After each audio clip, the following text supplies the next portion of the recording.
Ողջույն բարեկամներ, նախ մի քանի նորություն Վարդան Ղուկասյանի դատի հետ կապված, այսօր տեղ ունեցավ Վարդան Ղուկասյանի հերթական դատական process-ը, տարբերությունը այն է, որ այս անգամ դատական process-ի ներկա է գտնվում նաև Վարդան Ղուկասյանը, բայց այսօր եւս ոչ մի որոշում չկարողացվեց նրա ազատ արձակվելու կամ էքստրադիցիայի հետ կապված, հաջորդ դատական նիստը կլինի հունիսի 4-ին, ինձ համար ճիշտ ասած մի քիչ տարօրինական ինչի է այդ ցիկլը շեղվում, հա, եթե հիշում եք, փետրվարի էսկոմ ամիսը մեկ անգամ էր, ամեն ամսվա վերջում լինում, այդ դատը կայանում, բայց այս անգամ հաջորդը շուտ են գցել։ Պետք է ասեմ, որ Թրամփի վերջի որոշման համաձայն այդ դատերը եւ ընդհանրապես այդ process-ները շատ արագացվել են արդարացնելու կամ էքստրադիցիայի, նույնիսկ դատավորները կարող են որոշում կայացնել հենց դատարանի դահլիճից նույնիսկ, հա, արտահանձնել, ընդ որում տարբերակներից մեկը կարող է լինի ըստ այս նոր օրենքի, որ էքստրադիցիայի պայմաններում պարտադիր չի, որ էքստրադիցվողին արտաքսվողին արտաքսեն այն երկիր, որտեղից ինքը եկել է։ Այսինքն ըստ նոր օրենքի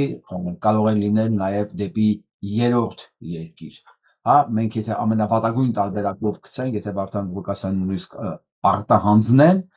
դա պարտադիր չի, որ դա լինի Հայաստան կամ Ռուսաստան։ Դա կլինի, ես կարծում եմ, Վարդան Ղուկասյանի ցանկությունով երրորդ երկիրը, որը կընդունի կամ չի ընդունի։ Սպասենք տեսնենք հունիսի 4-ին ինչ կորոշի դատարանը, ամեն դեպքում այս process-ները արագանում են, մեկ ամիս հաջորդ դատին կարիք չի լինի սպասել։ Ես այսքան ասեցի, որովհետև օրական տասնյակ նամակներ եմ ստանում, հիմա էլ ստանում եմ նամակներ, մարդիկ մտածում են, ես անպայման այս դատական process-ներից ավելի շատ գիտեմ, քան իրենք։ Ես էլ ձեզ կիսում եմ այնքան, որքան ես գիտեմ։ Այս ընթացքում գուցե ես էլի նորություններ ստանամ, որովհետև դատական process-ը նոր ավարտվել, եթե ինչ-որ հետաքրքիր մանրամասն լինի եւ նորություն լինի, որ ես ստանամ, ես անպայման այս ընթացքում դրա մասին ձեր հետ կկիսվեմ։ Եվ այսպես, այսօր արդեն մայիսի 29-ն է, Երևանում, իսկ մեր մոտ Ամերիկայի Միացյալ Նահանգներում դեռ մենք մայիսի 28-ի տրամադրության մեջ ենք։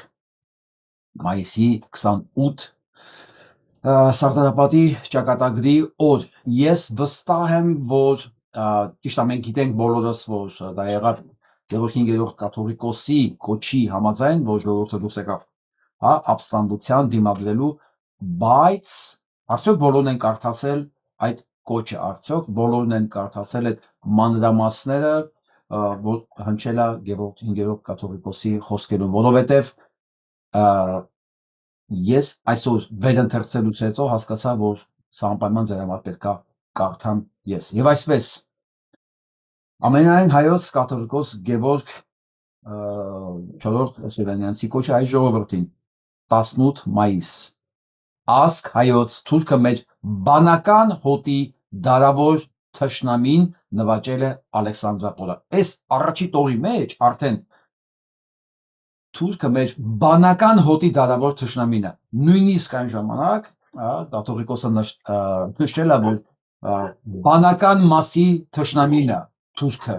այսինքն ենթադրաբար այն ժամանակ էլ են եղել թուրքական քարոզիչներ, այն ժամանակ էլ է եղել ՔՊ եւ ինքը առանձնացրել է դրանց որպես ոչ բանական եւ ասել է, որ բանական մասի դարավոր թշնամին է թուրքը եւ նվաճելով Ալեքսանդրապոլը շարժվում է դեպի սիրտը մեր երկրի, մեր հավատի, մեր կենսագրության, գալիս է Արարատյան երկրի վրա։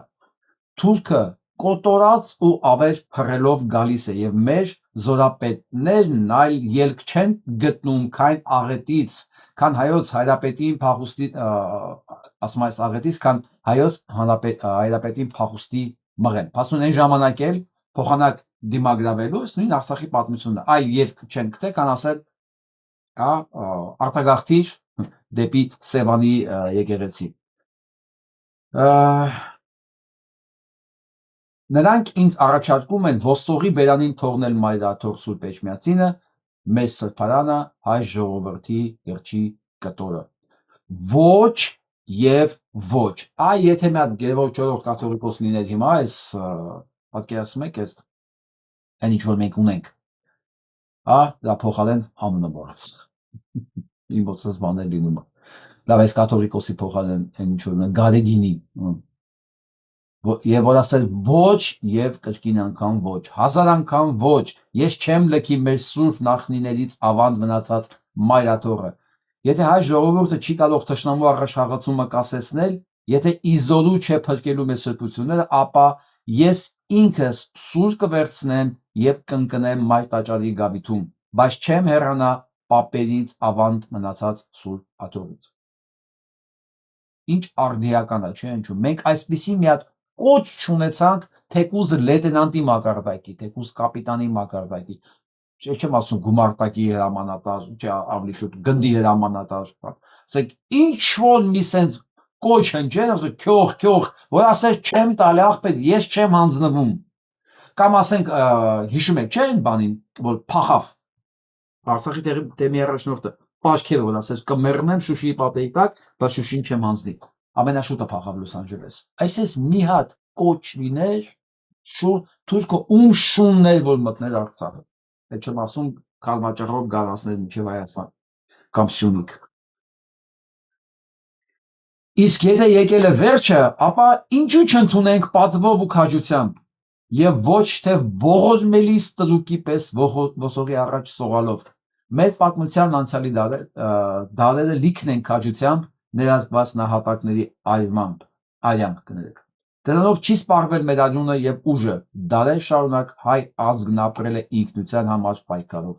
Դրա համար է, որ զանգվածային կոտորածներով հարուստ մեր կենսագրությունը չի ունեցել եւ չի ունենա վերջին վերջնակետ։ Ուրեմն էլ ինչու ազգովի չբարձրանանք թշնամու դեմ, որը գալիս է ծարավ մեր վերջին արյունին։ Ես կարծում եմ, որ սա պետք է այսօր կարդալ համեմատելու համար այն ինչ ունեինք մենք ուղիղ 107 տարի առաջ։ Կարծես թե նույն վիճակում ենք, ուղղակի այս կոչ անողը չկա։ Այսինքն կոչ անողներ կան, բայց ոչ այս կալիբրի, որի խոսքը հասանելի կլներ եւ հեղինակություն կլներ ժողովրդի համար եւ լսելի կլներ։ Բոլորը հույսով են, որ ահա եկավ Բագրատ Եսայանը, Բագրատ Եսայան չի, չեմ ասում։ Բագրատ Գալստանյանը եւ հիմա իր վրա կվերցնի այս ֆունկցիան եւ մեզ կտանի մենք բոլոր ասեն չեմ ասում համոզված եմ, բայց այսքան հույս ունենք, չէ՞ որ մեզ կտանի դեպի ապստամբություն։ Դրանով է պայմանավորվեց, ես որ ասեցի կամ կդառնաս Գևորգ Գևորգ կաթողիկոս կամ գետադարձ, որտեղ այլ տարբերակ, այլ ճանապարհ չկա։ Եվ ինչով ավարտվեց արդեն ամեն ինչը դուք շատ լավ գիտեք։ Եվ դրան ի հակառակ, այս նույն արդեն հաղթանակած Սարդարապետի այս հուշահամալիրում ամեն ինչը հանձնած, ուրացած ճիվաղը ասում եմ այսօր մենք ավելի պետություն ենք, ավելի անկախ ենք, քան երբեք։ Այսինքն որպեսզի ավելի պետություն, ավելի անկախ լինենք, պետքա կոտորենք այդքան հայորդի եւ հանձնեինք մեր հայրենիքի կեսը։ Բայց սա լեզվին ոսկոր չկա, ինչ ուզում ասումը եւ այս կողքի կանգնած հավատարիմ հանցագործները իր հետ իրականացում են այն ինչ որ ի վերջո ի սկզբանե պլանավորված է եղել։ Ինչ ասում նույն սրիկան ասում Հայաստանը իմ տունն է, այստեղ հակառակում է միանգամից, ոչ, քո տունը բանտն է, այո Հայաստանում, բայց բանտը, ժողովուրդն իմ ընտանիքն է, այստեղ հակառակում միանգամից ասեմ, ոչ, դու ընտանիք չունես, ընտանիք ունենալ նշանակում է ունենալ նաև պատասխանատվություն այդ ընտանիքի նկատմամբ, իսկ քո գոյության ամբողջ ընթացքում առնվազն գոնե կառավարման 7 տարիների ընթացքում ոչ մի պատասխանատվություն դու քո վրա երբեք չես վերցրել։ Ով է տեսել մարդ պատերազմ պարտվի, ասի ես պատասխանատու եմ, բայց ես մեղավոր չեմ։ Դից չհասկանանք ով է մեղավոր դա։ Մի խոսքով 12 րոպեանոց ելույթի համար ինքը պարալիզացրել էր ամբողջ տարածքի անցուդարձը ժողովրդին արգելված է 2 կիլոմետր այն կողմ մոտել մոտ գալ։ Պատկերացնում եք, սա խոսում է, որ ժողովուրդի ընտանիքն է, բայց այդ ժողովուրդը 2 կիլոմետրի վրա է։ Ինքը խոսում է, որ Հայաստանը իր տունն է, բայց այդ տունը մարդ չկա, տանը մարդ չկա։ Լավ տեղ է, չէ՞։ Եվ ասում են ավելի խայտարակ տողեր կա։ Տնտես թե պետականության նկատմամբ կամահարանք այդ մենք էլի։ Ինքնիշխանությունից ու ինքնությունից ժողովրդի վախերը լիարժեք հաղթահարված չեն։ Եվ ժողովուրդը պատմությունն աշխարհ անցալում է բանաձևերով, որ ԽՍՀՄ կասրապետական քարոզչությունն է սերմանել, տեսեք դատապարտում է պետական քարոզչությունը, հա։ Դրանց հաղթահարման համար առաջարկեց հաշվի առնել մի քանի իրողություն, օրինակ այն, որ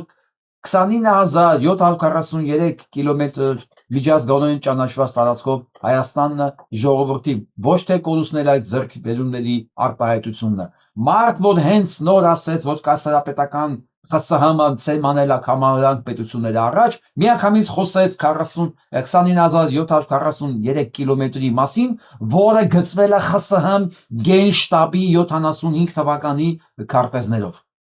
Այ հենց նոր դա համարեց միջազգայինորեն ճանաչված սահմաններ։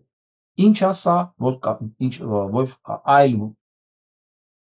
կատարյալ ապուշ ասես, չգիտես ինչ ասես, սա ինքը մեկ նախադասության մեջ 2-3 անգամ կարող է ինքն իրեն հակասի։ Ամեն դեպքում սենց ձևակերպ ենք ուղղակի։ Մենք չենք զարմանում, որ ինքը սա է։ Մենք բոլորս երևի ավելի շատ զարմանում ենք, որ սրան լսող եւ լուրջ ընդունող կա։ Այս սրանք ես համարում եմ իմ երկրի պետականության, ազգիս, պատմության, մշակույթի, իմ ինքնության ապագայից թշնամիներ։ Ցանկացած մեկը, ով աջակցում է լուրջ ընդունում Նիկոլ Փաշինյանին, հասկանալով թե չհասկանալով, ինքը իմ, ձեր, մեր պետականության, անցյալի, ապագայի պետականության, ինքնության, մշակույթի, ժառանգության ամեն ինչի թշնամին է, այստեղ բան չկա որ։ Հա, մեր ժողովուրդը հայրենիք փնտրելու կարիք չունի այլևս, ասում մինչև մենք հայրենիք ենք փնտրում։ Տվեց Արցախը, տվեց ամեն ինչը, հայրենիք փնտրելու կարիք չունենք։ Վերջ։ Մեր երազելու անհրաժեշտություն չկա, որովհետև մեր երազանքներն իրագործված են։ Այդ հարցը ում երազանքներն իրագործվեցին նոր։ Ոնց որ թե դա Ալիևի ու Էրդողանի երազանքներն են, մեր երազանքները դա կապ չունեն։ Հայրենիքը գտնված է իդեմս Հայաստանի Հանրապետության։ Մենք ունենք Հայաստանի Հանրապետություն 39,000 քառակուսի կիլոմետրով, որը դու կրճատեցիր 10,000 քառակուսի կիլոմետրով, ընդ որում դրա մի մասն էլ դեռ զարդարված է։ Հայրենիքը գտնված է իդեմս Հայաստանի Հանրապետության, իդեմս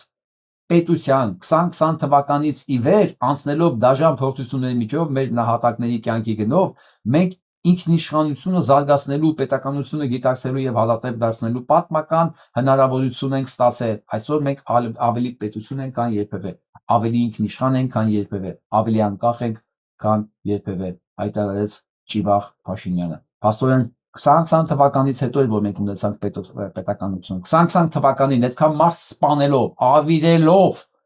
հանձնելով Ադրբեջանին մի ամբողջ հայրենիք,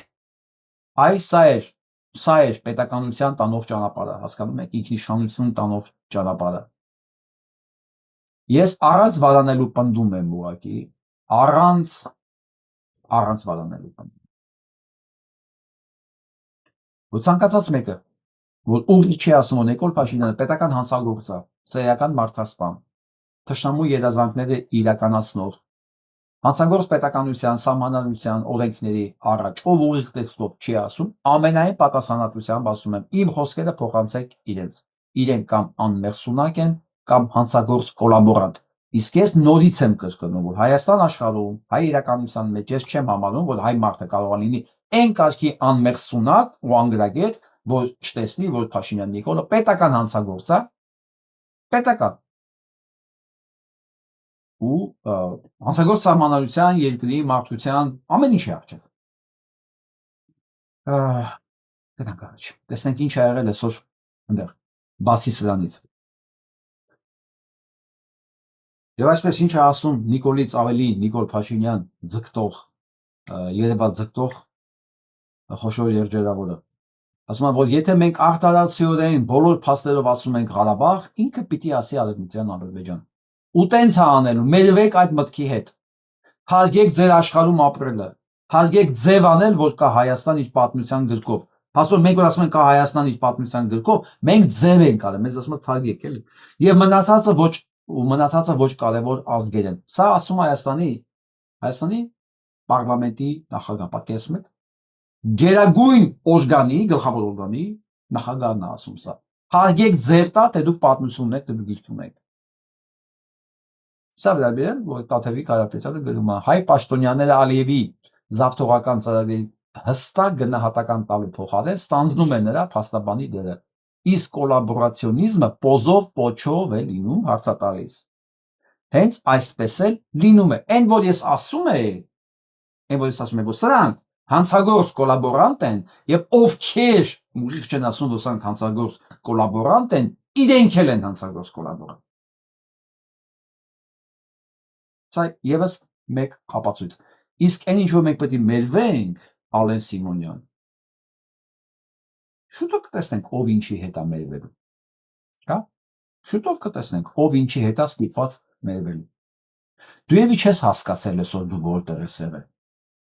Հա, դու էլի չես հասկացա, քեզ թվացել է, որ ասենք տենց վերցրել ես, փագել ես այդ ճանապարհը, այդ մարդկանց նա այդ ինչ են արել։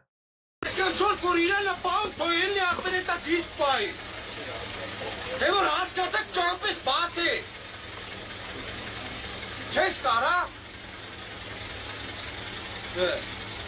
Ինչ է դա պայմանավորված։ Նրա այդ հորտած եմ եկում եմ հանգստանա մեռնեմ կյանքի, դու ես եկում ես հանգստանա։ Ճանապարհ տվեք հասնեմ, ուշակերտ եմ չեմ կայնում, մերնեմ կյանքի, չեմ կայնում, 2 ժամը տունձ ասում ես 5 րոպեից, դեր աշխատակիցն ասում է 5 րոպեից։ Կարող է 3 ժամ։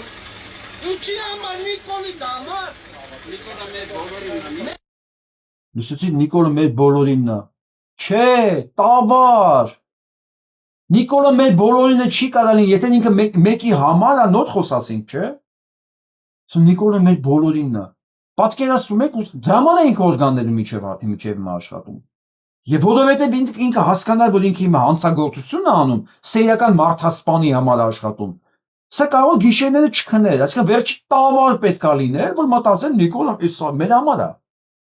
Դուք պատկերացնում եք ինչ հա կատարվում սրանց համակարգում։ Էլ ինչ ասես սրանց։ Կներեք, նորմատիվ բառարանի մեջ մարդ էլ բառ չկա սրանց նկարագրելու համար։ Եթե մեկի համար ինքը մերին, հա։ Իսկ մեկով ենք ուրեմն։ Ինքը թուրքերին է, ուրեմն դու ես թուրք։ Ուրիշ ոնց ասես։ Օրգանում աշխատողներ։ Օրը գալու է, դուք չեք պատկերացնի, ձեր հետ ինչա կատարվելու։ Հիշում եք այն 14 թվականի հեղափոխությունից հետո Ուկրաինայում։ Էվո սրանք դրանց մուսորները զենքերը դրել էին գետնի, ծնկաչոք ներողություն էին խնդրում ժողովրդից, հիշում եք։ Պատրաստ եղեք։ Նակալեննիկները ծնկի վրա բանը հակնող բաներ առեք, որ ծնկները չցավա երկար ծնկած մնալու համար։ Եթե դուք իհարկե գոնե կաթիլ բարոյականություն ունեք ձեր մեջ։ Դրա վրա եմ կասկածում, եթե դուք կաթիլ բարոյականություն ունեք, ոչ կասեք Նիկոլը մերն է։ Ստե արդեն բերանից ուրիշ բան է գալիս, չեմ ուզում ասեմ։ Չեմ ուզում մտնեմ դոգի դաշտ։ Հացը խլեմ։ Տեսնում կարո։ Դուք վարսանալ սավդարապատ թույլ չեն տալի։ Հա։ Ինչ պատճառաբանություն են։ Չգիտեմ ասում փագա պահեստա խանութա ես չեմ ջոգում ինչ է էսի։ Ես իմ քաղաքացիական պարտք ուզում եմ տամ չեն ուզում թողան։ Էս ովքեր են արա։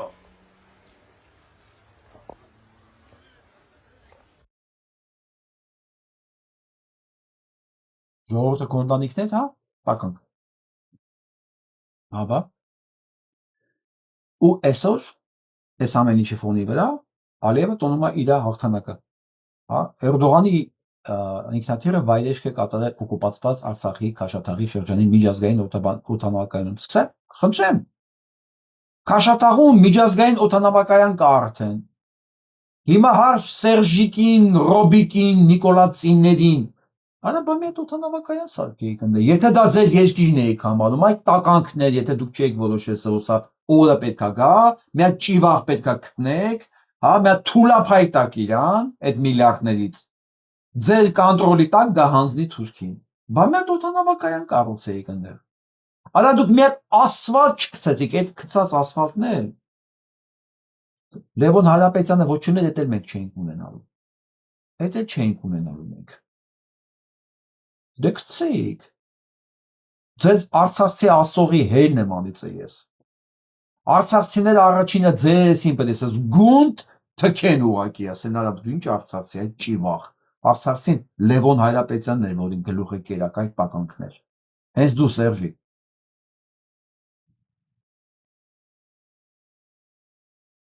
Մի խոսքով երեսանք չեն հասկացել ուր են այսօր եղա, ես հիմա իրանց բացատրում եմ։ Եմ ասում ես հարմարվեք է, խոշոր երջարավոր։ Թուրքները դա տես մտածում։ Թուրքները դա տես մտածում եք, elə ասում են հարմարվեք, էսա լինելու։ Էսա լինելու։ Տեսա ինչ եղավ։ Տեսա ինչ եղավ։ Հա, այդ չափազանց ինքնավստահությունը, ասում եմ այդ ինքնավստահ գերանը երկու տեղից է կոտրվում։ Երկու տեղից։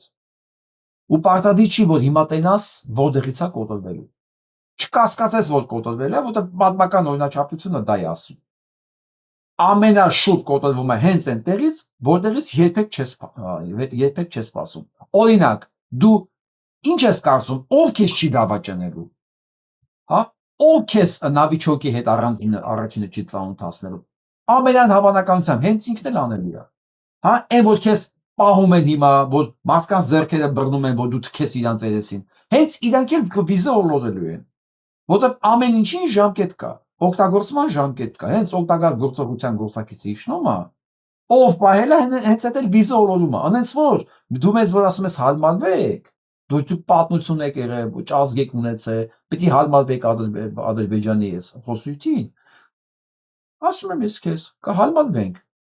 բայց մեկ տարբեր բաների ենք հարմարվելու, դու պիտի սկսես արդեն հարմարվել, ինչ որ նույնիսկ մտքովդ չի անցնում հիմա։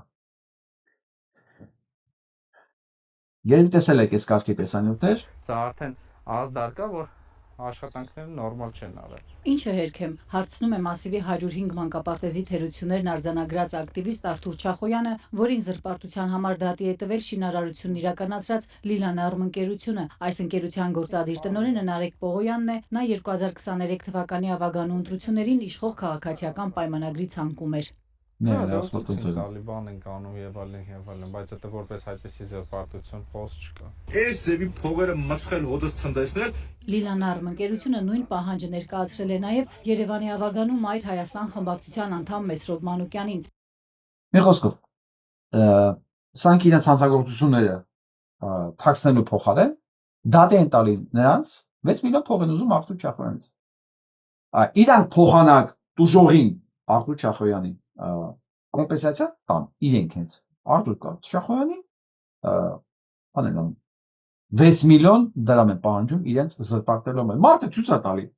Մարդը ցույց է տալի ինչ է եղել, այս նույն բանն է էլի։ Հիմա ինձ այս ամեն ինչը խոսալու համար քրական գործ են հալուցել, փոխանակ այդ քրական գործերը իրաց վրա լինի, իմ վրա են քրական գործերը հալուցել, այս ամեն ինչի մասին խոսալու համար։ Մեկը այդ քրական գործը կամ ի վրա պետքա լիներ կամ իրանց, չէ, չէր կարա չլիներ ոչ մի բան։ Դա Հայաստան աշխարհն է, ոսկա որ քրական գործ չլինի։ Դատը լինելու է ուղակի ստեղ հարցը այնա լինելու, ում են դատելու եւ ով է ում դատին լինելու։ Ես ձեր դատին լինելու եմ։ Դուք ու պետք է փախնեք։ Ես ձեր բոլորի դատին եմ լինելու, ուշով հետևելով, որ հանկարծ ձեզանից ոչ մեկ ներման հնարավորություն չունենա։ Ու պետք է փախնեք դուք։ Աշխարհն հենց է փոքրացել, փախնելու տարբերակ չկա նույնիսկ։ Ասեղ ուզենաս թաքցնես, չես կարա թաքցնես։ Այսօր պատրաստեք, հարմարվեք։ Այսօր քննարկում էր հրավիրը Ռոբերտ Անանյանը։ Լսենք։ Ողջույն, Ենթադրվում է, որ արդեն այս շաբաթ ազգային ժողովի պաշտպանության եւ անվտանգության հարցերի մշտական հանձնաժողովը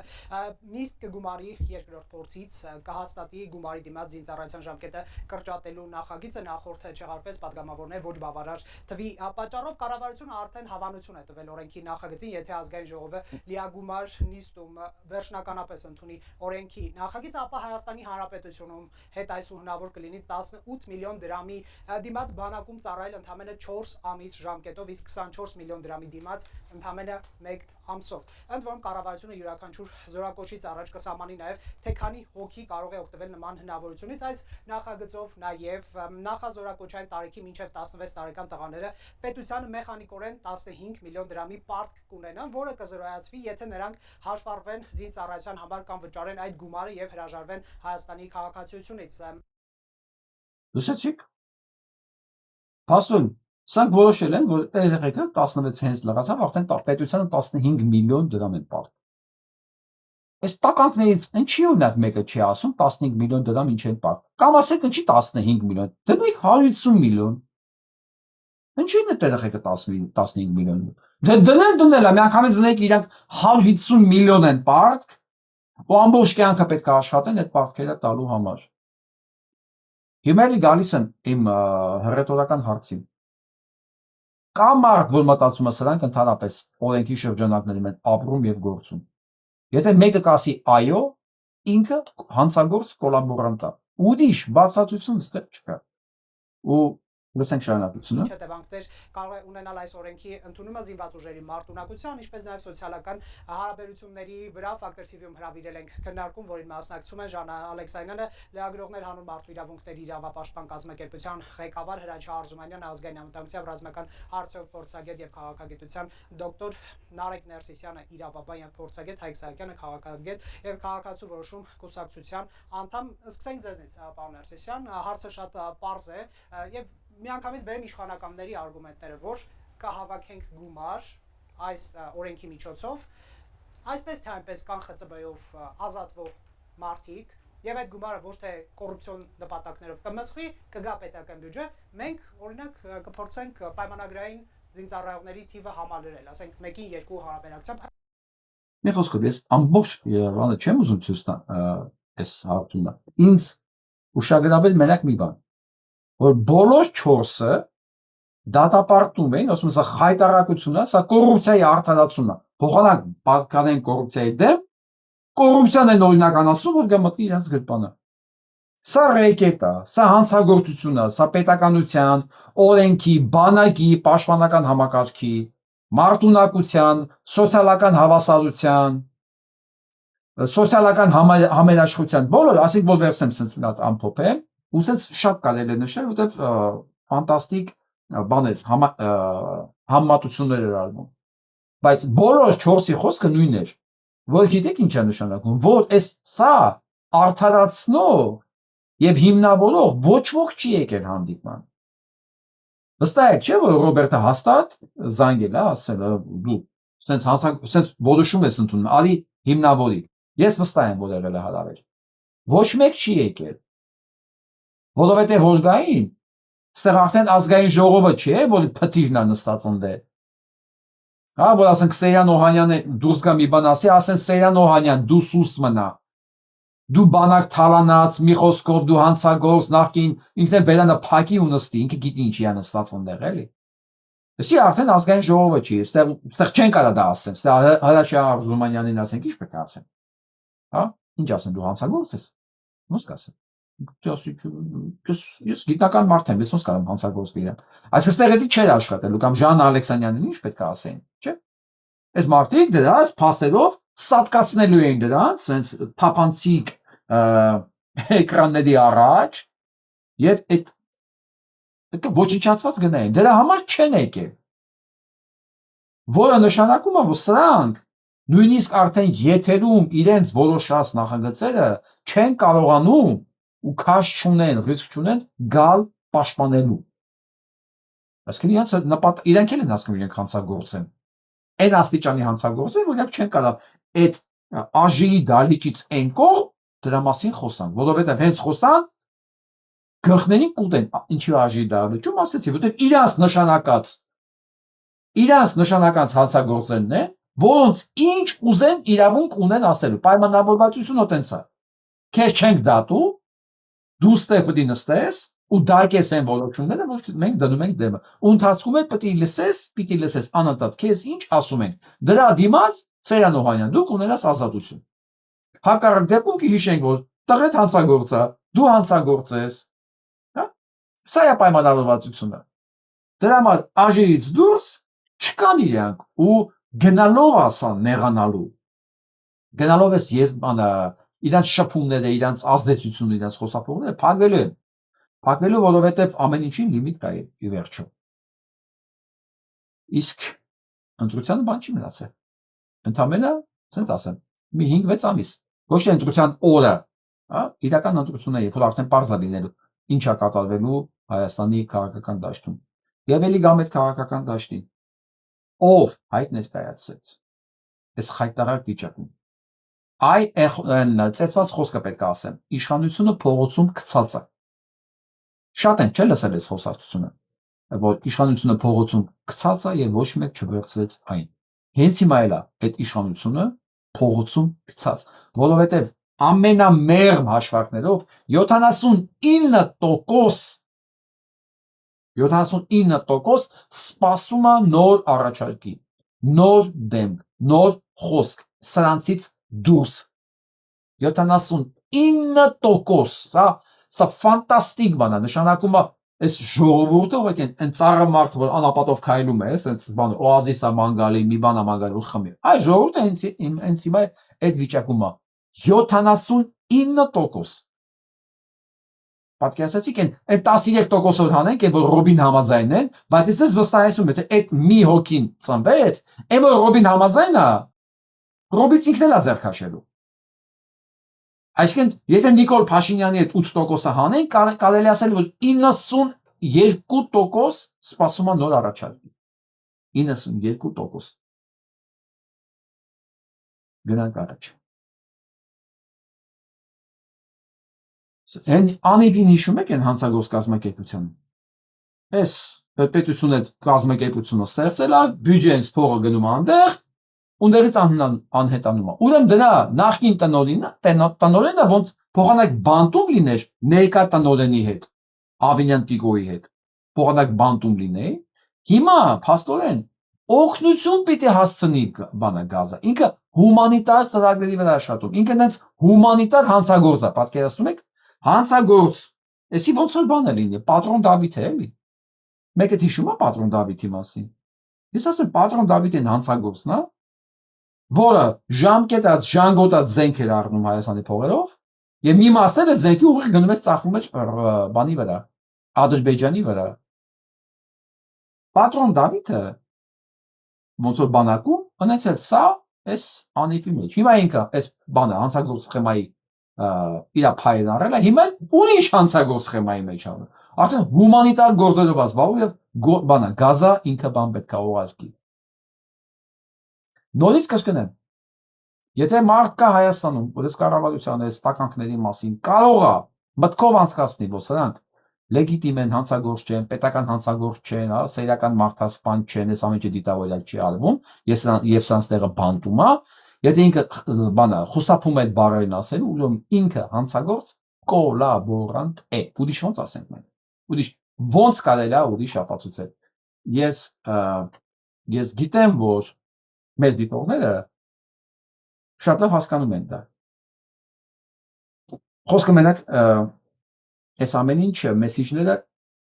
այս ֆորմատի մեջ համաձայնների մասին չի, որովհետև ես գիտեմ, որ տասնյակ հազարավոր մարդիկ նայում են, որոնք համաձայն չեն նաև։ Հա, նախ դրանք այդ նայողները, որ համաձայն չեն, նախ բաժանորդագրված չեն, իմջելոց եթե դուք բաժանորդագրված չեք կարող եք բաժանորդագրվել, որովհետև ասենք մի քանի միլիոն դիտումների մեջ համարյա կեսը բաժանորդագրված չի։ Չբաժանորդագրվածներն են նաև։ Երկրորդը ստանում եմ երբեմն ֆանտաստիկ ճակերտներ եմ ասում, կոմենտներ եւ բացատրություններ, հա, կուշ լինելու, երջանիկ լինելու, մի խոսքով, այս բաների մեջ, ֆորմատի մեջ, նշանակում է այս ամեն ինչը, ինչու մասին ես խոսում եմ, որ մեզ թվում է, ակնհայտ ճշմարտություն է, էլի։ Ոնց կարելի է սա չտեսնել։ Ասում է, չէ, մարդիկ կան, որ դրանց համար այնքան էլ էս ամեն ինչը ակնհայտ չի։ Եվ չեմ ուզում կրկնվեմ, ես հիմա ուզում եմ ձեզ մի ելույթ ներկայացնել ռուս վերլուծաբան Սատանովսկուն, եւ հիմա կզարմանաք, այս ռուսներ եմ ցիտում, ինչ է ասում Սատանովսկին։ Ինքը բավականին լավատեղյակ է, քաջատեղյակ է Հայաստանի պատմությանը եւ ընդհանրապես տարածաշրջանի պատմությանը, սա եզակի մարդկանցից մեկն էր, որ անցած տարի պարզ Պուտինին ասեց 2 տարվա մեջ ոչ մի դրված ծրագիր չի իրականացել, ոչ մի բան։ Ու դուրս է գալիս, 1 տարի առաջ է, տարի կես առաջ է, դուրս է գալիս, որ այս հսկայական կորուստներն ու ծախսերը ոչ մի բանի համար է, ու ընթացքում են փոխվում են նպատակները։ Ես մտածում եի հաջորդ օրը Սատանովսկուն կտեսնենք բան Լուբենկայի տարածքում, FSB-ի, չէ, հիմա ինչ է մակա ու դա հարցազրույցները տալի։ Եվ այսպես ինչ է ասում Սատանովսկին։ Ասում, այստեղ Ռուսաստանում ոմանք ադրբեջանցիների ասածները ոգևորված կրկնում են, թե Ղարաբաղը սովետական Ադրբեջանի մեջ էր։ Ոչ միայն Ռուսաստանում, սա կրկնում է Հայաստանի կառավարությունը, պարոն Սատանովսկի, նաև։ Իսկ չեք ցանկանում իմանալ, թե Ղարաբաղը ինչպես հայտնվեց Ադրբեջանի կազմում։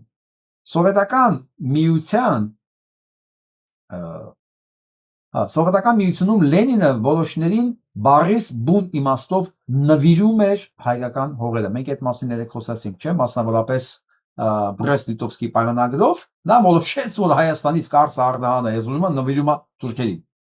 Մենք այդ մասին խոսում ենք։ Ինքն էլ է ասում, Կարսի եւ Մոսկվայի պայմանագրերով թուրքերին նվիրեցին Կարսը, Արդահանը,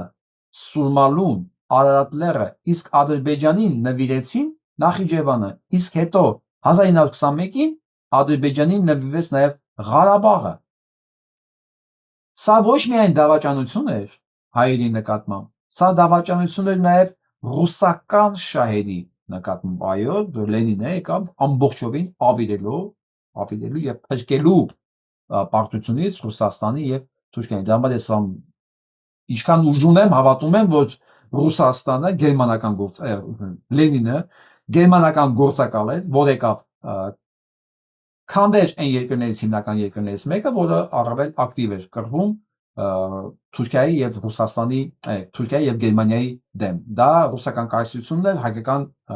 իր լեգիոններով հարավային ճակատում։ Եվ ոնց էր պետք հաղթել, ոնց որ Հայաստանին հաղթեցին։ Փաշինյան Նիկոլը Լենինի նախատիպն է։ Իրանք չէին կարող բանակին ջարդել, ուղարկեցին փոստային վագոնի մեջ փակած Լենինին, փողով, բանով ամեն ինչ եկավ, մի 6 ամսվա մեջ այնքան փող էր ծախսում տպագրության վրա։ Սա փաստացի բաներ է։ 50 քանի հատ տպարան է ունեցել Լենինը։ Այդ սովի տարիներին Ռուսաստանը պատերազմի մեջ ու սով։ Ինքը 50 քանի հատ տպարան է ունեցել։ Տպարան, որտեղ այդ բան թղթերն են տպագրվել եւ բաժանել մարդկանց եւ բաներում, եւ ճակատում, եւ գործարաններում հեղափոխության նախապատրաստելու համար։ Նույն ձև Փաշինյան Նիկոլին բերեցին, նստացեցին իշխանության, նախորոք արդեն փողելով, այս ամեն ինչը տպագրված, այս մետադիշկեքը տպագրված, ինչ պետք է լինեն, հավաքելով հիմնական թիմը իր կողքը, եթե նրանք Շվեյցարիայից բերեցին, գերմանացիները, սրանց ստեղ են աճացրել։ Նույն ձև, նույն բաներ, ինչ որ արեց Լենինը Ռուսաստանի հետ, նույն անումը Փաշինյան Նիկոլի հետ։ Հիմա ուզում եմ Փաշինյան Նիկոլի նաև ասել, հիշում ես Լենինը ոնց ավարտեց կյանքը։ Ոչ միայն որ ինքը սիֆիլիս էր, սիֆիլիստիկ էր կյանքի վերջում, չէ, դա չէ։ Նաև իրան գնդակահարեցին։ Ճիշտ է ինքը դրանից չմահացավ, բայց սիֆիլիստիկ էր դրաման մահացավ, բայց ուզում ասեմ մեկը, ցավը վերջն է նույնը։ Իր հետ էլ սատկացրեցին իր բոլոր ում հետ ինքը եկել էր իշխանապողություն, այսինքն իշխանությունը զավթելու։ Բոլորին սատկացրեցին։ Դա պատմության ոսկե կանոնն է։ Ոսկե։ Այնպես որ Ալեն Սիմոնյան, չգիտեմ դու ինչ ես կարծում, ով պետք է հարմանվի ինչի, բայց ես մի բանից քեզ կասեի ցեխի բանանել ընդունես։ Եվ այսպես, ասում դավաճանությունը ռուսական շահերի նկատմամբ։ ՌԴ-ում արևելքի հարցերով առաջատար փորձագետ Եվգենի Սատանովսկի։ Քնչը։ Այն հանգամանքը, որ Ռուսաստանում մարդիկ կան, որ ամեն ինչ գիտեն, հոյակա, գիտեր նաև Արտակարգ Ժիրինովսկին։ Արտակարգ պատկերացնում էր ու կանխատեսում էր ինչա լինելու, որ օրը գալու է Ադրբեջանը միանա Թուրքիայի հետ 10-15 տարի առաջ էր նույնիսկ ասում, որ Ադրբեջանը մերձոնալու է բանի հետ, արանքից անեն Հայաստանին եւ դառնան թիվ 1 սպառնալիքը Ռուսաստանի համար։ Հենց այդ ժամանակ, որ Ռուսաստանը ամենակիչն է սпасելու հարվածի, ինքը կրկին ստանալու է, որովհետև ասում էր դրա համար գիտնական պետք չի լինել, դրա համար ընդհանրապես պատմությանն է պետք նայել, որ այս երկիրը ուրիշ ձև չի կարող, ու ինքը կանխատեսում էր նաև, որ Ռուսաստանը էլի անելու է այն սխալները, ինչ որ միշտ արել է, որ չի հասկանում ոնց կարելի է Թուրքիայի նման երկրին տալ ատոմային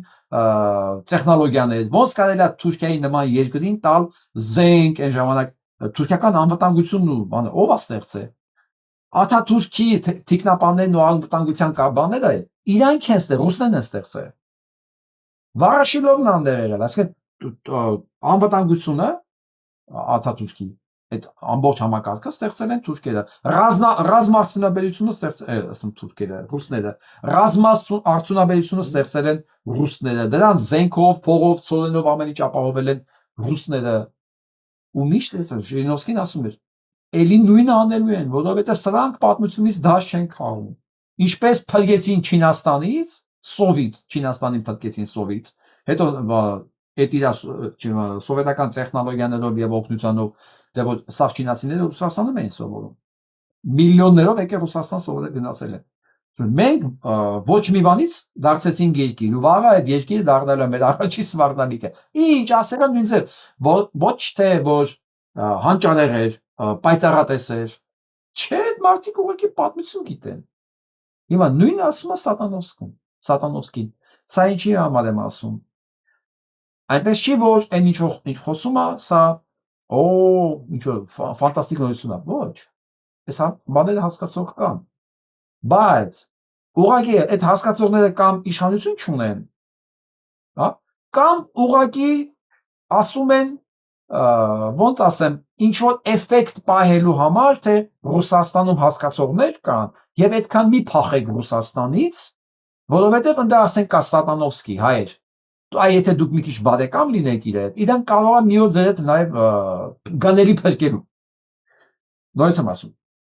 Սա նաև դրա համար է, որ ասեն, որ բանա, օրինակ ռուսասեր հայեր ասեն, տեսեք Սատանովսկի կա ընդ։ Այո, Սատանովսկի կա ընդ։ Նախ Սատանովսկու նմանները երբեք ռուսական քաղաքականության վրա չեն ազդում, կարան քննադատեն, կարան ցույց տան։ Երկրորդն էլ էսի այն բանն է, որ հայերի մի մասի ուշադրությունը պահում է իր վրա, որ մարդիկ վերջնականապես ձեռ չքաշեն Ռուսաստանից։ Բայց ես այն ձեզ նորից եմ ասում, Ռուսաստանում կան նման մարդիկ, թե չկան, այս կարգի մարդիկ երբեք ռուսական, կայսերական, սովետական, բոլշևիկյան, պուտինյան քաղաքականության վրա չեն ազդել, որովհետև նախագահից, ցարից, այսօրվա Պուտինից ներքև ոչ մեկ քաղաքականության հետ կապ չունի։ Ամեն ինչ որոշվում է մի անձնյա մակարդակի վրա։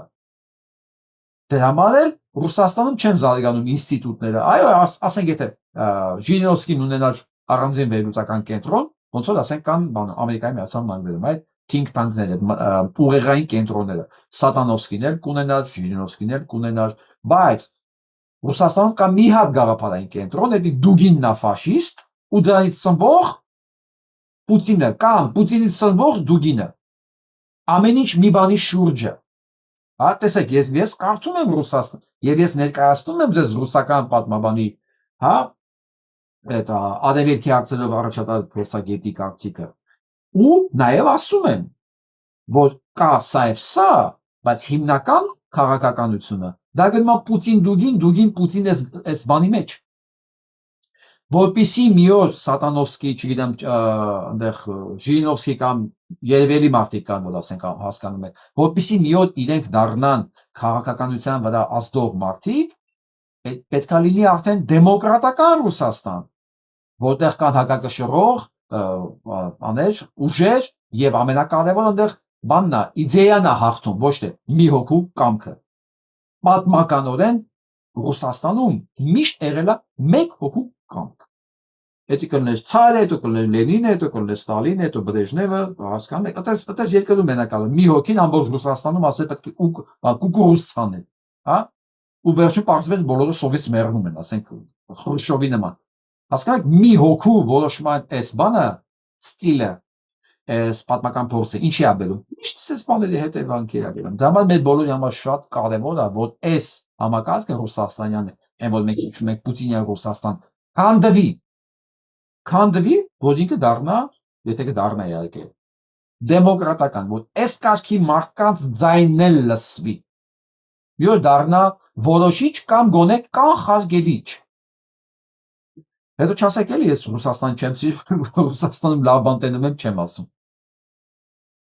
Բայց էս էլ կա, հիմա տեսեք ովքեր են որոշում Ռուսաստանի քաղաքականությունը։ Արդեն Քելոգն է ասում է ես ուզում եմ խնդրեմ Ռուսաստանի նախագահից, որ ասում է զսպել Մեդվեդևին, ասում է գիտեք մեր մոտ սպիտակ տաններ կան, ասում է հարբեցող ալկոհոլիկներ էլի, ասում է բայց նրանք չեն սպառնում աշխարհին միջուկային պատերազմով, հասկանում եք սա ինչ ասում, ասում է մեր մոտ սպիտակ տաններ կան հարբեցող ալկոհոլիկներ, ասում բայց նրանք աշխարհին միջուկային պատերազմով չեն սպառնում, ասում է ձեր ալկոհոլիկին տիրություն արեք։ Դուք պատկերացնում եք, ասենք եթե վերցնենք երկրների մակարդակի վրա, սա ինչ նվաստացուցիչ պետք է լինի, բայց դուք հասկացում եք, որ մեկը սա Ռուսաստանը պետք է լուրջ նշանակություն տա։ Չէ, բա Մեդվեդևի գործն էլ դա է։ Պետք է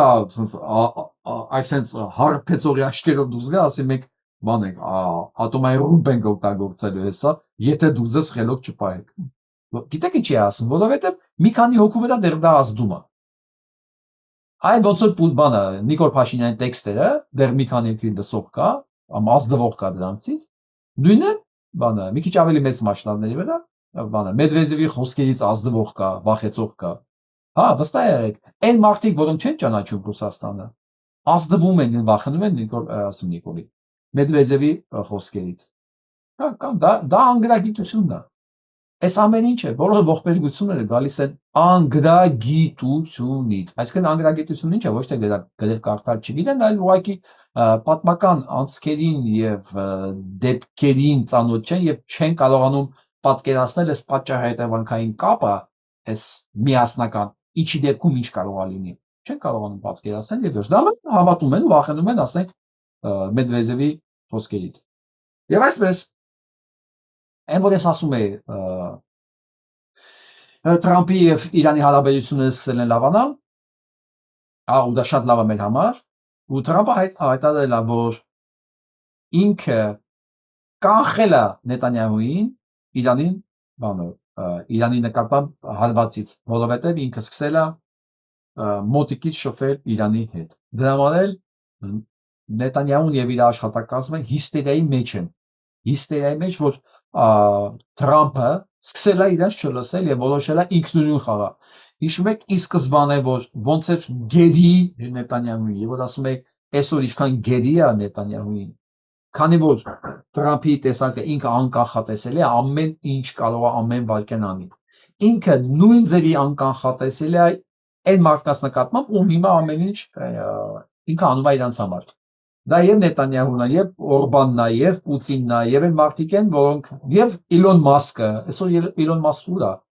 Իլոն Մասկին արդեն հանել են աշխատանքից։ Իլոն Մասկն էլ է փախել, դա հասկացել է, որ մտել է միտեղ, ավելի ինքը չմտներ։ Ինքը ոչ միայն փողեր կորսեց, ինքը կորսեց ամենակարևորը իր հեղինակությունը։ Հասկացել է ու թռավ։ Հիմա Նետանյահուն ասում է ոստե, «Էս ինչ ես անում»։ Էս ինչ ես, ո՞ց դու կարաս առանց ինձ հարցնելու դու բան են անես, չթողես ես գազան վերացնեմ, սկսես Իրանի հետ հարաբերություններ կառուցել։ Հա։ Սա քաղաքականությունն է։ Սա քաղաքականությունն է, որ մարդիկ հույսները դնում են այս մեկի նկատմամբ վրա, ոնց որ բանն է, Թրամփն է։ Ուրեմն պետք է պատրաստ լինեն նաև այս հետևանքներին։ Ու ես չեմ զարմանա, երբ մի օր Թրամփը ասի, ո՞ց է միջազգային դատարանը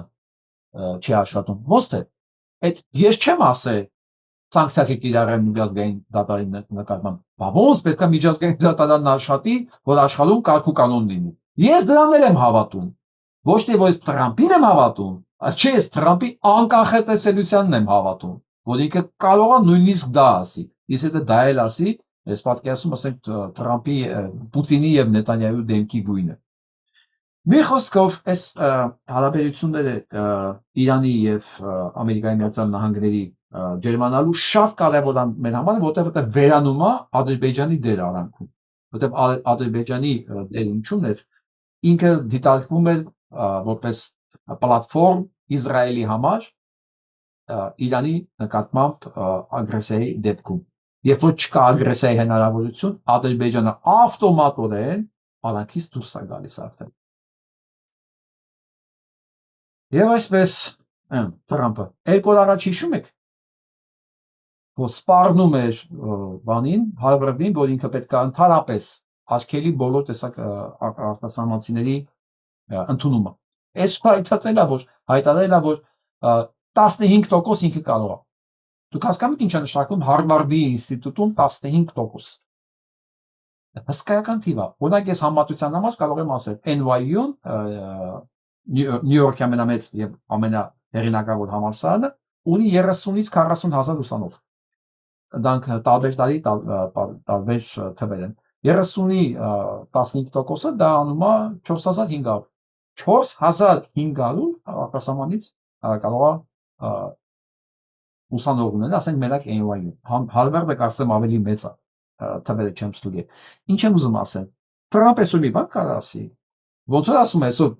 ասես չէ, մի շաբաթ 3-4 օր առաջ էր։ Կարծեմ շաբաթօրն էր ասեց, որ պետք է սանկցիա կիրառի Եվրոպայի նկատմամբ 50%-ով մի գիշերվա մեջ ամբողջ շուկան անգավ, հաջորդ օրը չեղարկեց։ Այս գիշերվա մեջ ինչքան փողեր կորցեցին եւ ինչքան իր շրջապատից իմանալով հանդերձ, որ հաջորդ օրը պետք է ինքը նորից չեղարկի դա, ինչքան մարդիկ փողեր շահեցին, սա Թրամփն է։ Ու ցավոք, ոնց եմ ասում, այս անկախատեսությունը մեզ թույլ չի տալի լիարժեք շունչ քաշել Իրան եւ Ամերիկայի Միացյալ Նահանգների հարաբերության ջերմացման պարագայում, որտեղ նույն ձևի բառը կարող է ասի, չէ, Իրանը մեծ թշնամին է։ Մեր խոսքով մենք sense պետք է 1.5 տարի ապրենք մինչև նոր ընտրություններ, այսինքն մյուս տարի արդեն կերևա 26 թվականին բալանսը Ամերիկայի Միացյալ Նահանգներում եւ դեմոկրատներ եւ հանրապետականներ ոնց են փոխվում։ Եվ այսպես բան ասել է նրան, որ ՆԱՏՕ-ն ուզում է Գերմանիայից, որ 40,000 գերմանական վամպ տրամադրի իրենց ծառայող զինվորական, որովհետև ՆԱՏՕ-ն գտնում է, որ Ռուսաստանից եկող վտանգը մեծացել է։ Այս է ՆԱՏՕ-ն է, որ ցլում էին։ Թրամփը ցլում էր։ Այսօր ՆԱՏՕ-ն Գերմանիայից է խնդրում, ինչի, որովհետև Գերմանիան իր ռազմական բյուջեն հասցնում է մինչև 30 թիվ իր հնայի 5%-ի չափ։ Սա լինում է ֆանտաստիկ թիվ։ Հիմա մոտավորապես կարծեմ 1.5-2 է։ Պատկերացրեք ինչ է նշանակում 5%-ի հասցնել։ Իսկ որպես մենք արդեն գիտենք, չէ, Գերմանիայի ռազմական զարգացման հնարավորությունները։ Դրա համար էլ եկել հասել արդեն Լիտվա։ Հիմա դրա մասին տեսնենք ինչա խոսում Լավրովը նայ։ Այսօր Ուկրաինան ու Գերմանիան ստորագրել են 22 միլիարդ եվրոյի պայմանագիր։ Գերմանիան դառնում է տարածաշրջանում, եթե մի ժամանակ Ֆրանսիան էր, Անգլիան է, Բրիտանիան է, հիմա Գերմանիան դառնում է Ուկրաինայի ամենամասշտաբային աջակիցն ու հովանավորը։ 22 միլիարդ դոլարի պայմանագիր են կնքել այսօր, հետնել հանելա սահմանափակումները Ռուսաստանի տարածքին իր ունեցած գերմանական նվիրած զենքերի, խփելով բոլոր արգելքներն ու սահմանափակումները հանելա։ Խփի ինչքան ուզում ես, որտեղ ուզում ես։ Դրա համար էլ Լավրովը խփանա շատ մտահոգված է Գերմանիայի այս գործողություններով։ Իսկ հիմա լսենք ինքը ինչ է ասում։ Подтверждает, что действительно для Украины сняты все эти ограничения по дальнобойным ракетам. Сегодня на пресс-конференции с Зеленским он вообще заявил о том, что они будут финансировать производство дальнобойных ракет на Украине, чтобы потом Украина могла ими стрелять туда, куда считает необходимым. Մեր խոսքով ասում այսօր ինքը ոչ միայն հանել է սահմանափակումները Գերմանիան իր տված զենքերը, այլև պատրաստում են զենք արտադրել հենց Ուկրաինայի տարածքում որ դա ավելի կարագացնի եւ կհեշտացնի այդ զենքերի օգտագործումը։ Если я правильно понял то, что я читал, Мерц сказал на пресс-конференции, что он имел в виду с самого начала именно финансирование производства любой дальности ракет на Украине. Ասում է այն ինչ որ ես եմ կարդացել, ինչ որ ես եմ հասկացել, Մերցը ի նկատի ուներ, որ կֆինանսավորի այդ արտադրությունը Ռուսաստանի տարածքում այդ հերթիրների համար։ А речь, значит, о поставках германских ракет якобы не идет. Надо проверять. Եվ ասում են ինչ որ գերմանական հրթիռներ բանը մատակարարելու հարց չկա, սուտ է ասում։ Գերմանական հրթիռները տաղուսները վաբուցնվել են ու մատակարարումներ գնում են։ То и другое. Нагнетание напряженности, поддержка войны и... Սումա երկու պարագայում է դա լարման աճա եւ պատերազմի աջակցություն, տեսեք հայտարարությունը որտեղ է Աստորեն Գերմանիան է աջակցում պատերազմին։ Խոսում է մի երկրի ներկայացուցիչ, որը մտածա 3.5 տարի է Ուկրաինայի տարածք ու կոտորում է։ Իրանք հենց հիմա Ուկրաինայի տարածքում են, պատերազմ են անում, 3 տարուց ավել է, ինքը այդ պատերազմողը մեղադրում է Գերմանիային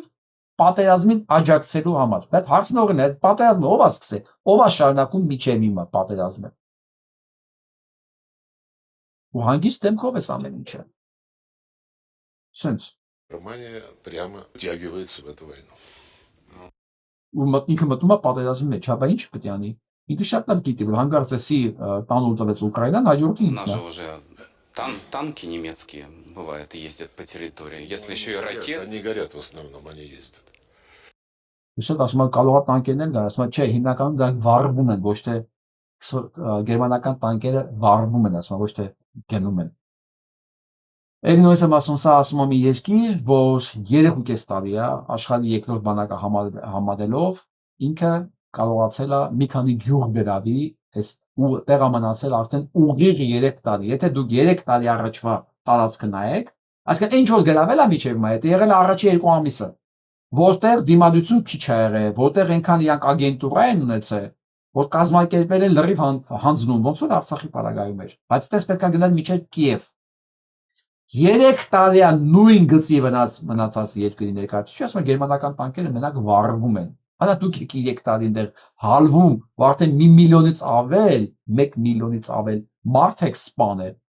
4 միլիոն արդեն հաշմանդամ ունեք, տնտեսություն էլ չունեք, ապագա էլ չունեք, չեք էլ ունենալու։ Ու մենակ ասում եմ Вот поэтому прямое вовлечение в войну уже очевидно. А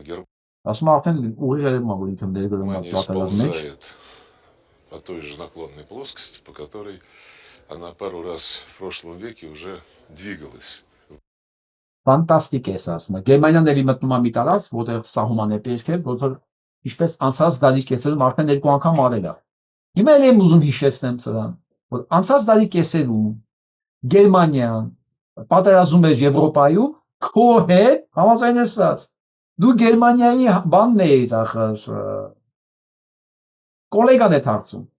Դուք համատեղ եք ավիրում Եվրոպան, համատեղ եք կիսել ձեր Մոլոտով-Ռիբենտրոպ համաձայնության 1939 թվականի օգոստոսին։ Դուք միասին եք այդ պատերազմը սկսում որպես գործընկերներ։ Իսել եք Լեհաստանի մի մասը կոններ, այնտեղ Մերձբալտիկայի, Ֆինլանդիայով, մի խոսքով։ Մնացածներ իրաններ։ Բա դուք ինչ գործ ունեք Բրեստում, ոնց դուք կարող եք հանդիպեիք իրար, ոնց կարող դուք Բրեստում պաշտպան, որ Բրեստը Լեհաստանի տարածք է։ Ինչ գործ ունեք դուք Բրեստում։ Արևմտյան Ուկրաինա, Բելարուսիա, ինչ գործ ունեք այնտեղ։ Դա սովետական միության տարածքները չէր։ Դրանք բոլորը հանձնված են 20 թվականի մարտի 3-ով Բրեստ-Լիտովսկի պայմանագրով։ Լենինը տվել է, սովետական միություն չի եղել։ Բրեստ-Լիտովսկի պայմանագրով միջև 39 թվականի Մոլոտով-Ռիբենտրոպ պակտը, տեսեք, 20-ից միջև 39 թիվ։ 19 տարի դա սովետական միության տարածք չի եղել։ Իսկ մեկ պատմագրությունից գիտենք պատմության, որ Բրեստի հերոսամարտ, իրանք բանը առաջի գիծն էր Բրեստը սովետական միության տարածք չէր։ Դուք այդ պայմանավորվածության արդյունքում գրավել եք։ Ու հիմա Գերմանիայի մեղադրումը երկրորդ համաշխարհային պատերազմի մեջ։ Բայց չասես սրիկը։ Вниз к своему краху. Надеюсь, что ответственные политики в этой стране все-таки сделают правильный вывод и остановят безумие. Еще один вопрос. Ես հուսում եմ, որ քաղաքական գործիչները կկանգնեցնեն խելահեղությունը։ Եթե դուք ունենայիք խելոք քաղաքական գործիչներ, կկանգնեցնեին, կկասեցնեին Ռուսաստանին ձեր խելահեղությունը եւ չէր լինես անիմաստ պատերազմը, որ դուք սկսել եք 2.5 տարի առաջ։ Записи Трампа о том, что Путин играет с огнем, что Россия без причины посылает беспилотники на Украину. Как вот мы... Это уже комментировалось. Հիմա Տրամպի համար ասում եմ, իսկ ինչ կասեք Տրամպի համար, որ ասում եմ Պուտինը կրակետ է խաղում անպատճառ առանց բանալ ուղարկում հրթիռներ եւ անօթաչու սարքեր Ուկրաինայի վրա։ Դա ինչ կասեք։ Неоднократно и за последние дни ясно одно, что Дональду Трампу и тем, кто реально принимает решения в связи с украинским конфликтом, в частности, докладывают далеко не все. Էստի ֆանտաստիկ է ստեղ արդեն։ Ասում եմ ակնհայտ է, որ Դոնալդ Թրամփին ամեն ինչ չեն զեկուցում։ Իրանք չեն ուզում կորցնել իրանց վերջին հույսը, չեն ուզում ասել Դոնալդ Թրամփը բադ բաներ էլի, չեն ուզում վերջի հույսը կորցնել, որտեղ իրանց գոյության, ասենց ասեմ, մի քիչ երկարատևության միակ փրկիչն ու երաշխիքը կարա լինի Թրամփը, որ ինքը մի քիչ էլ ասենց քաշի հետ Ուկրաինային, որպեսզի ինքը բանալի վերջնականապես հատվածներ չկարող է հասցնել այն մասշտաբի, երբ որ ինքը կունենար կհասցներ ամերիկյան օգնությունով, ինչպես միջև Թրամփի իշխանության գալը։ Չեն ուզում իրանց վերջի հույսից իրենց զրկեն, ասում են դե Դոնալդը ամեն ինչ չի որ գիտի, ասես ռուսական բանն է, մենտալիտետն է, էլի։ Ցարը տեղակ չի, բոյարներն են մեղավոր։ Ինքը ուղղակի չի ուզում հասկանալ, որ նախ դա Թրամփն է, երկրորդն էլ Թրամփը Ամերիկայի Միացյալ Նահանգների նախագահն է, ոչ թե ասենք Ռուսաստանի ցարն է։ Այդ Ռուսաստանում են ասում ցարը ամեն ինչ չգիտի, ինքը ընդհանրապես բան չգիտի, մեղավոր չի, բոյարներն են ամեն ինչի մեղավորները։ Ամերիկայում դա չի աշխատում։ Լսեք, մի քիչ մեր այմեք։ Հակոբյանից ինչ եք սպասում։ Փաշինյանի կինն է, չէ։ Ну какой муж, такой и жена. Два сапога пара. Էլ ոչինչ չունեմ ասել։ Հարցեցին Աննա Հակոբյանի ասածների մասին ինչ կարծիք ես Աննա Հակոբյանից ինչ եք սպասում։ Նիկոլիկին է չի։ Բաղ հա, բայց ինչ եք սպասում նրանց ավել դրանից։ Փաշինյան Ալեն։ Դուք հասկանում եք ժողովրդի մեջ դուք ով եք։ Դուք ասեք մեկտեք որ Նիկոլետ շփվում եք, մարդիկ ձեզ ակնկալիք չունեն, այսինքն դուք ամենաստորին մարդկային կատեգորիային եք ասոցացվում, հա, որ դուք դրանից ավելի ոչ մի բան չեք կարող ասել կամ անել։ Բայց դա ասեմ, անհետևանք չի։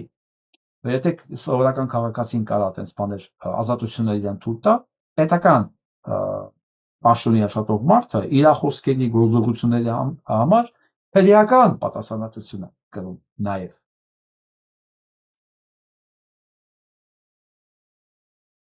Միջև հոգեբուժարանում չի էլ է, հոգեկան հիվանդա, մեր ժողովրդի տանումա կորտանում իրա խմբով, տականքների խումբա։ Շինյանը միջև հոգեբուժարանում չի էլ է, հոգեկան հիվանդա, մեր ժողովրդի տանումա կորտանում իրա խմբով, տականքների խումբա։ Լսեցիր, Փաշինյան Ալեն, ով եք դուք։ Դուք սրա խումբն եք։ Ոսեց ուղիղ կոնկրետ ասեց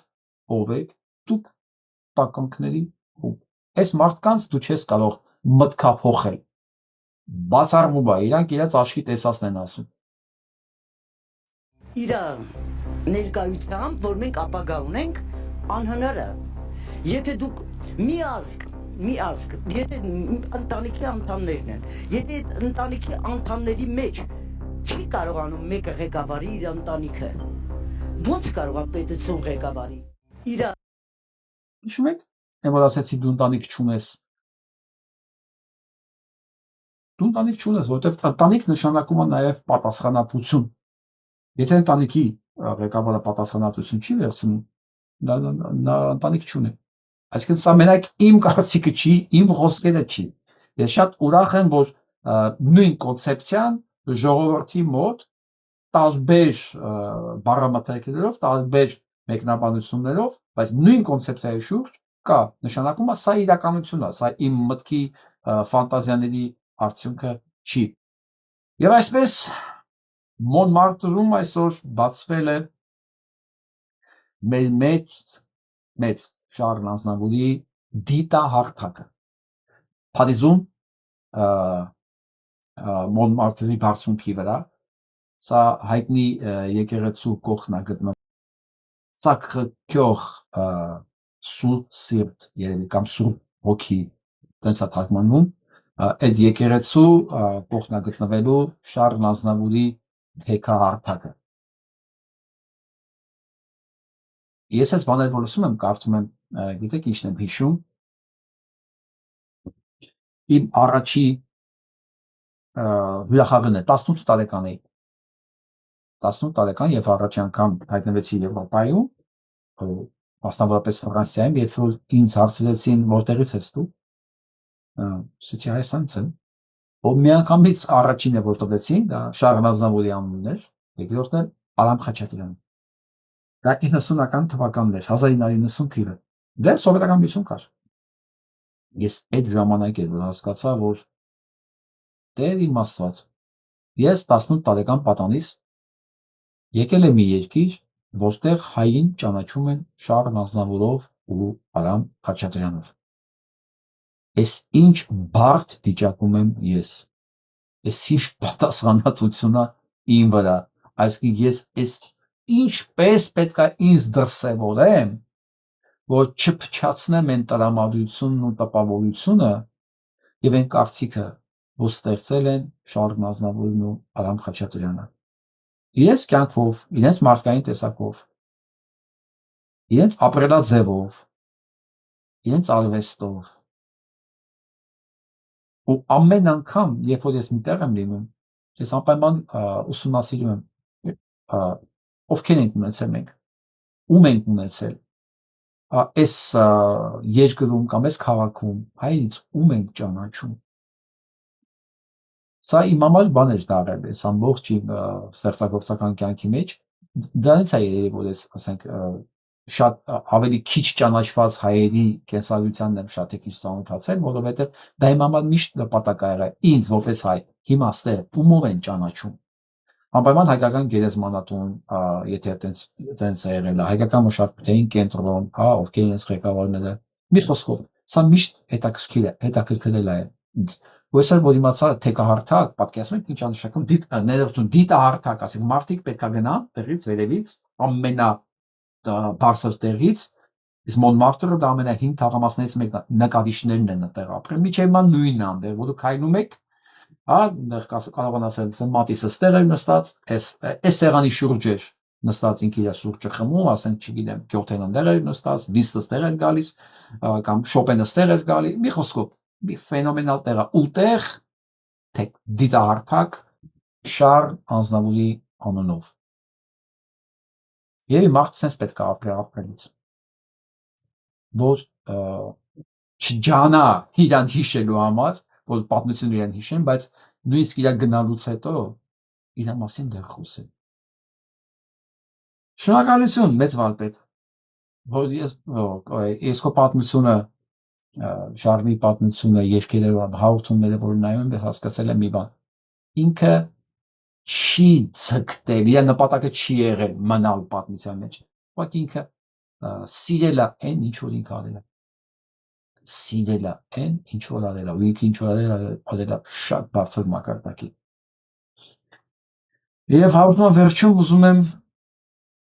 մեր մյուս մեծ շատ լավ արդու խոսքերով ավարտել։ Նժդեհ Հերոսի կոչում չունի, ոչ էլ Կոմիտասի ժողովրդական արտիստի, բայց այսօր էլ ազգը երդվում է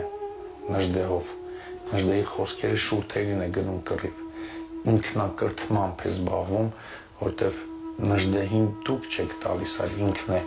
պեղում, եւ առաջին կոչվող նախագահը հայտարարում է, որ եթե չեք կարդացել Նժդեհ հանկարծ չկարդաք, որտեվ դա իր տեսակի մահն է եւ ազգի ծնունդն է։ Հավե չէ,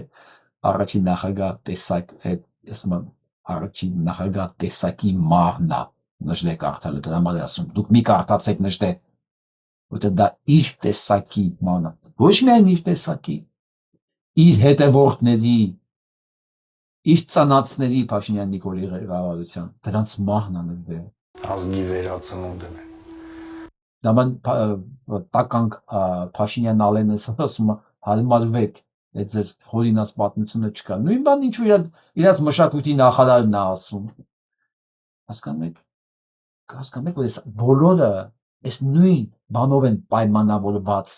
բերել իշխանության նույն գաղափարախոսության նույն կենտրոնից նույն լեզվամտածելակերպով սա բոլորը նույնն են ու տենց մի օրվա մեջ չեն կարող իրենք իրար գտնել հասկանում եք սրանք պայմանավորված է դեռ իրաց ասած առաջին նախագահից հետո լավ եւ նստած այդպես այո նժդե հերոս է որտեվ Սյունիքը ազատագրել է բայց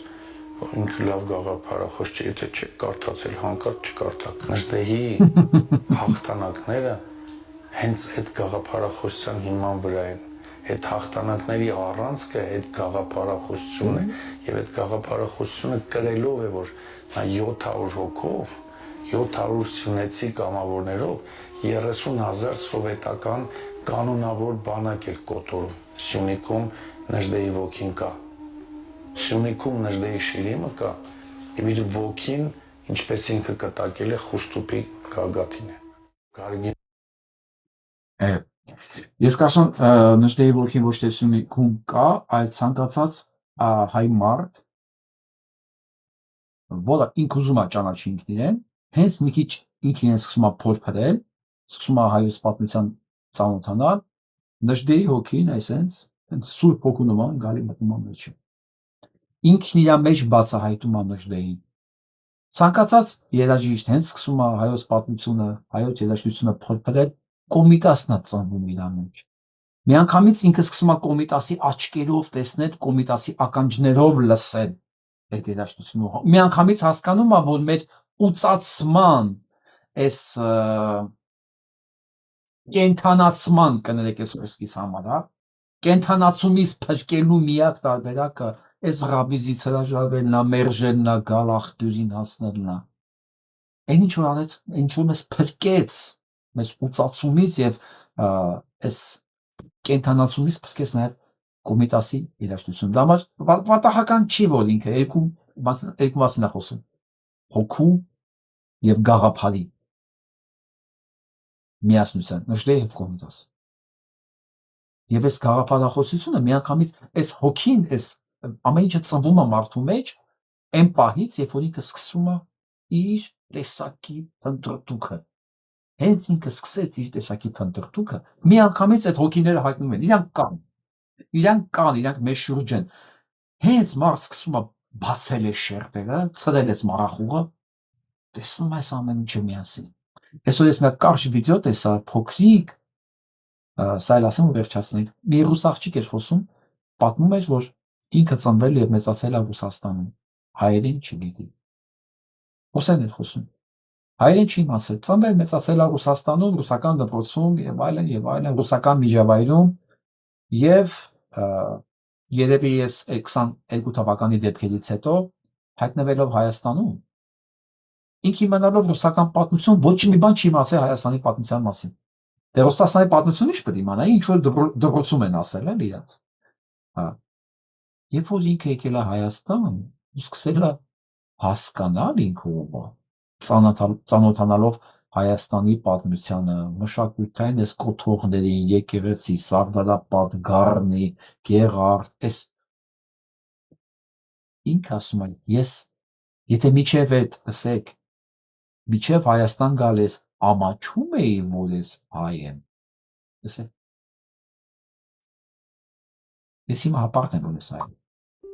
խայտարակություն, մենակ Ռուսաստանում հայը կար ամաչի, որ ինքը հայ է, սա էլ եմ ասում, ասում եթե խաչ են ասել, երևի ծաղրել եմ, որ ինքը հայ է, ասում եթե ես միջև դա ամաչում է, որ ես հայ եմ, ես հիմա հպարտ եմ, որ ես հայ եմ, իսկ այդ հպարտությունը որտեղից է առաջացել, ինքնաճանաչումից, ինքնաճանաչումից այս երկու հոգիները եւ ոչ միայն իրենք, մենք էլի ունենք, ուղղակի այս երկուսի վրա կենտրոնացանք, հա, գալիս են միանգամից իրան արժևորելու, որ ասեն, բալես, երիտասարդ ջան, ընկեր ջան, հարազատ ջան, դու արարչական ցեղի ներկայացուցիչ ես, դու ես կյանքում պատահական անցորդ չես, ոգի դու դա կհասկանաս եւ կգնահատես միայն այն ժամանակ, եւ դու ճանաչես ինքդ քեզ։ Հիշում եք բիբլիական բառերը, ճանաչիր ինքդ քեզ, ինքնաճանաչում։ Այս լավ նոտայի վրա այսօր ուզում եմ ավարտեմ, լավ մնացեք։